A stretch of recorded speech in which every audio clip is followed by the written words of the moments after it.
He had spoken very nice things about homosexuality, I think. जी जी। उन्होंने बहुत ही अच्छी बात कही और इतने प्यार से उसके बारे में बताया। आपका फर्स्ट रिएक्शन क्या था जब आपने स्क्रिप्ट पढ़ी और आपको पता चला कि आपको ये रोल प्ले करना है?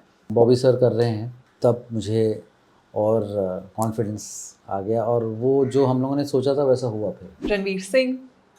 हैशटैग बैंड बाजा बारात। एक्टिंग करूं, सिनेमा से जुड़ूं और मैं इतना कमा लूं कि मेरा घर बार चल जाए। You know like an artist should know when to stop. You can not overdo things. हर चीज़ की अति में गड़बड़ी होता है। हाय गाइस, स्वागत है आप सभी का फिल्मी ज्ञान पर। मैं हूं हर्षिता बेली और आज हम आप पहुंचे हैं सीधे भोपा स्वामी के घर। नमस्कार। जपनाम जपनाम जपनाम। जपनाम। कैसे हैं सर आप? मैं बहुत अच्छा हूँ, क्योंकि अपने आश्रम का नाम लिया, इतना लोगों का प्यार मिल रहा है, इतनी वाहवाही मिल रही है, तो I am very very happy. पहले तो रिएक्शन कैसा, क्या एक एक्सपेक्टेशन थी आपकी कि कैसा जाएगा ये शो, और अभी जो ऑडियंस का इतना प्यार मिल रहा है उससे कितने ओवरवेलमिंग है आप? एक्चुअली लोग बड़े परेशान और नाराज़ भी थे, क्योंकि लास्ट शो जो आया था वो 2003 साल पहले आया था, तो करीबन ऑलमोस्ट 3 साल हो गए, तो लोग बड़े परेशान थे, गुस्से में थे, यार कब आएगा।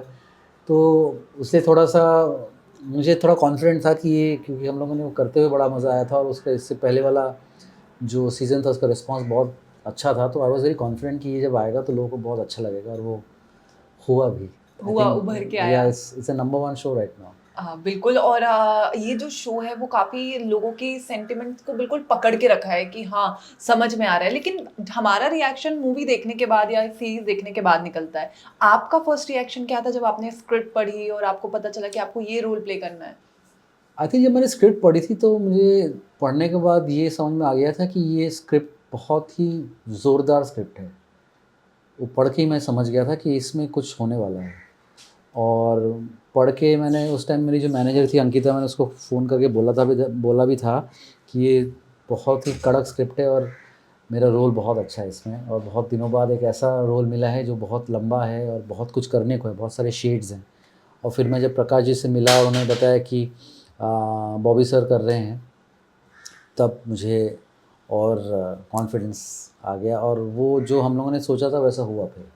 क्या कोई एक प्रेशर रहता है जब आप एक सीनियर एक्टर के साथ काम करते हैं, तो कुछ प्रेशर आपको लगा कि यार एक एक्सपेक्टेशंस होती है कि हमें उस लेवल तक पहुंचना है, कुछ ऐसा प्रेशर आपने फील किया? नहीं, मैं कभी कुछ ऐसा प्रेशर फ़ील नहीं किया, क्योंकि मुझे ऐसा लगता है आपके हाथ में तो कुछ होता नहीं है। जो आपका अब स्क्रिप्ट खुद से आई है, तो अब एकदम से स्क्रिप्ट अगर अच्छी लगी तो मैं उसमें ऐसा एक्स्ट्रा स्पेशल कुछ कर दूँ, ऐसा तड़का लगा दूँ कि लोगों को जो पसंद आ रहा है उससे और ज़्यादा पसंद आएगा, ऐसा कुछ होता नहीं है। जी।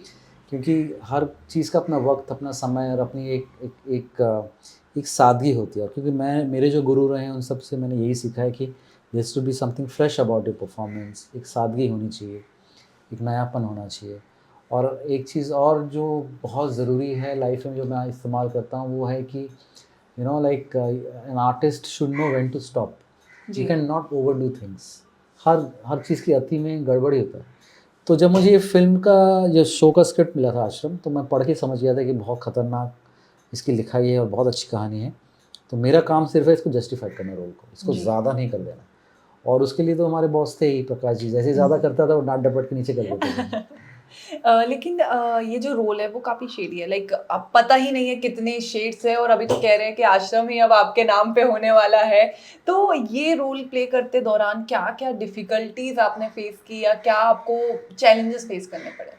एक्चुअली इस शो में ना मुझे कुछ ज़्यादा चैलेंजेस कुछ फेस करने पड़े ही नहीं, क्योंकि ये यूनिट हमारा जो था, सारे एक्टर्स, मतलब मेरे साथ बॉबी सर, अदिति, सचिन श्रॉफ, दर्शन कुमार, त्रिधा चौधरी, राजीव सिद्धार्थ, अनुरिता, परिणीति, अ, प्रीति, ऐसे इतने सारे, जो पूरा आश्रम का जो पूरा यूनिट था, ये सारे जो एक्टर्स हैं ना, हम लोग रोज़ मिलते थे। हम लोग शूट पे, जहाँ शूट होता था, सब अपने वैनिटी वैन के बाहर बैठे रहते, मूँगफली खा रहे होते थे, चाय पी रहे होते थे, सबका नंबर आता था, बुलावा आता था, प्रकाश जी बुलाते, तो सब हम लोग दिन भर साथ में बैठे रहते थे। फिर शाम को साथ में खाना, डिनर करना, तो कभी ऐसा कुछ हुआ ही नहीं कि बहुत ज़्यादा या कम कुछ हो रहा है। We were all flowing together. So it was unlike any other set I have worked on actually. Wow sir जो भी सीरीज है वो स्पिरिचुअलिटी से बहुत काफ़ी रिलेटेड है और मैं आपके घर में देख रही हूँ काफ़ी मैंने स्पिरिचुअल चीज़ें देखी मूर्ति देखी आपकी लाइफ में स्पिरिचुअलिटी का क्या इम्पैक्ट है एक तो थैंक यू अगर आपको ऐसा लगा. आई थिंक स्पिरिचुअल आध्यात्म जो है इट्स नॉट रिलीजन.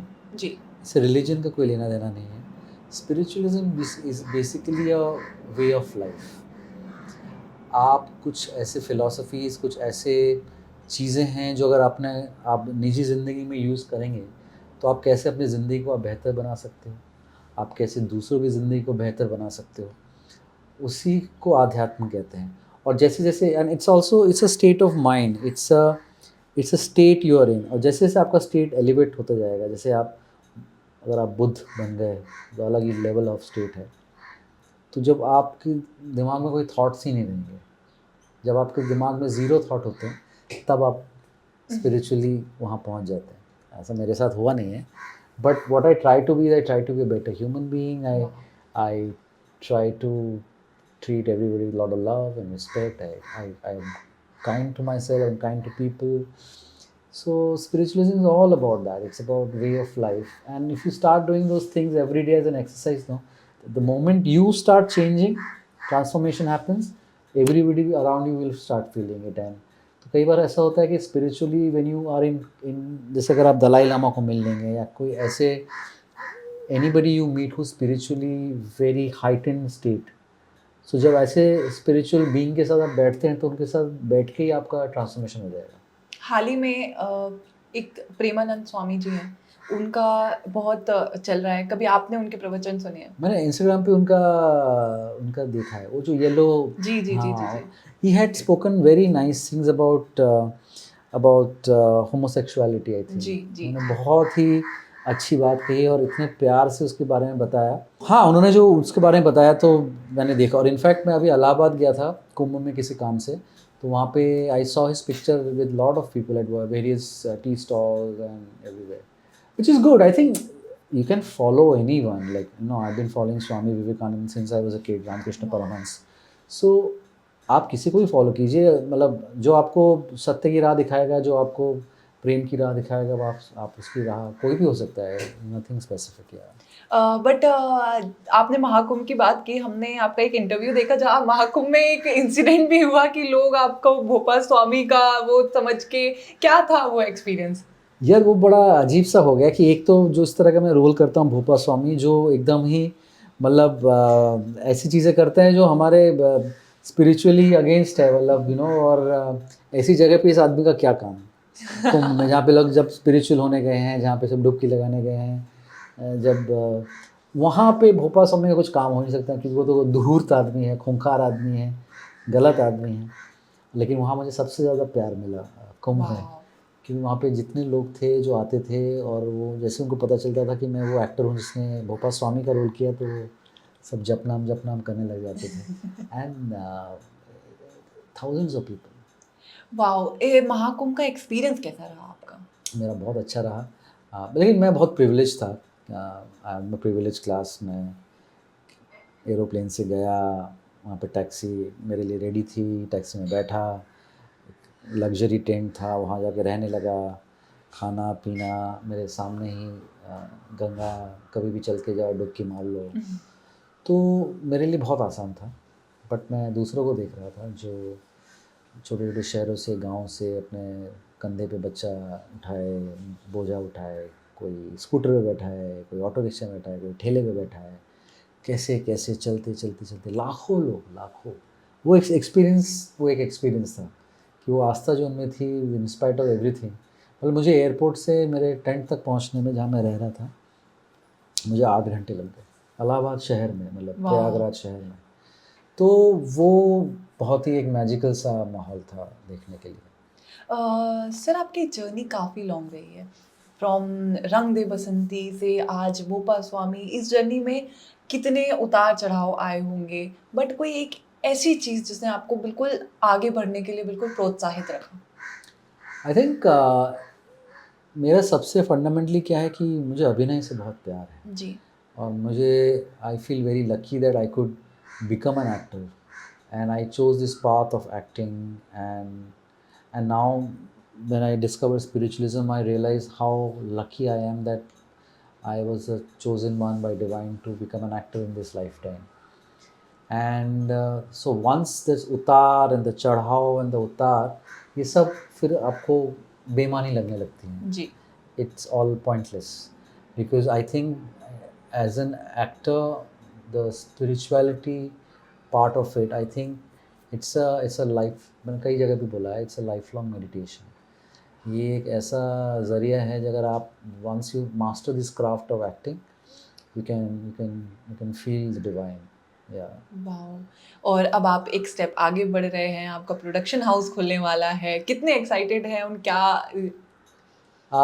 एक्साइटेड हूँ, बट एक्साइटेड मतलब ये सब ऊपर वाले की देन है. मैं सोचता हूँ कि मैं वो लड़का जो 21 साल की उम्र में बम्बई आया था दिल्ली से, और मैं तो मीरा रोड में रहता था और जेब में पैसे नहीं थे, लेकिन एक लालसा थी, एक ललक थी कुछ करने की या अभिनेता बनने की, और वो करते हुए मैं यहाँ तक पहुँचा जहाँ पे मैं अपनी फ़िल्में बना पा रहा हूँ, अपना काम खुद कर पा रहा हूँ. ये मेरे लिए एक बहुत आई थिंक बड़ा आशीर्वाद है ऊपर वाले का. सो आगे भी जो भी होता रहेगा, I am sure it's gonna be beautiful. Sir जैसे आपने कहा कि आप मुंबई आए, तो कोई भी नया इंसान जब एक्टर बनने के लिए मुंबई में आता है तो एक डर रहता है कि यार बॉलीवुड या इन सब एक्टिंग की उसमें अगर किसी की सपोर्ट ना हो तो आप आगे नहीं बढ़ सकते. उस डर से कभी आपको वो डर झंझोरा हो? नहीं, मैं वही कहता, मैं एक्चुअली मैं बेखौफ आया था. जी मैं आया था कि मेरे को सिर्फ था कि मैं बम्बई में आके एक्टिंग करूं, सिनेमा से जुड़ूं, और मैं इतना कमा लूं कि मेरा घर बार चल जाए एक्टिंग से. जी मैं ये सोच के आया था, और उससे ऊपर वाले ने अभी तक बहुत ज़्यादा ही दिया, और ज़्यादा मिलते जा रहा है, जिससे मैंने कभी अपेक्षा भी नहीं की थी. तो मेरे को किसी खौफ नहीं था. कि डर तब होता है जब आप चीज़ों को समझने लगते हो. जब I was in the unknown, I just came that I want to act. कभी नाटक में, कभी फिल्मों में, कई बार मैंने छोटी छोटी फिल्मों में जूनियर आर्टिस्ट का भी रोल किया है. कुछ सीरियल्स में मैंने छोटे मोटे रोल्स किए हैं. जी तो मज़ा आता था कर, कभी किसी काम को छोटा नहीं समझा. जी मैं बस करते गया. और मेरे गुरु काफ़ी बड़े बड़े अच्छे गुरु मिले जिन्होंने मुझे रास्ता देखा है. जैसे आलिक पदमसी हैं, हबीब तनवी, टिम सपुल, विशाल भारद्वाज, ये सब मेरे गुरु हैं जिन्होंने मुझे सही रास्ता दिखाया. और कभी ऐसा महसूस नहीं होता है कि अभिनय या अभिनेता छोटा होता है. कोई भी रोल छोटा बड़ा नहीं होता है, आप उसको कितनी शिद्दत से करते हो, ये मुझे बहुत पहले समझ में आ गया था. जी। तो कभी इस बात का लगा ही नहीं कि मैं बाहर से आया हूँ, मुझे क्या मिलेगा, और उसको ये मिल गया, तो इसमें मैं फंसा ही नहीं कभी. जी चलिए, आपसे बात करके तो हमें काफ़ी अच्छा लगा, बट चलते हैं हम अपने सेगमेंट की तरफ. पहला है हमारा हैशटैग शो. हम कुछ एक्टर एक्ट्रेस का नाम देंगे, आपको एक हैशटैग देना है. हैशटैग जी okay. Bobby sir. Hashtag soulmate. Soulmate, वाह. Aditi. Hashtag divine. Divine. Darshan. Hashtag deep bond. Esha. Esha Gupta. Hashtag स्पानियोल. सचिन. हैशटैग मंत्री जी. चलिए, शाहरुख खान. हैशटैग नुमेरो उनो. सलमान खान. हैशटैग भाई. भाई. Ranbir Kapoor. Hashtag Kapoors. Kapoor. Aamir Khan. Hashtag Munna. Kartik Aaryan. Hashtag Kanchi. Vicky Kaushal. Masaan. वाह. रणवीर सिंह. हैशटैग बैंड बाजा बारात. बैंड बाजा मेरा. I Deepika always remember him from that film. वाह. Deepika Padukone. Hashtag feminism. Alia Bhatt. Hashtag motherhood. Kareena Kapoor. Hashtag Kapoors again. Kiara Advani. या हैशटैग मॉमी.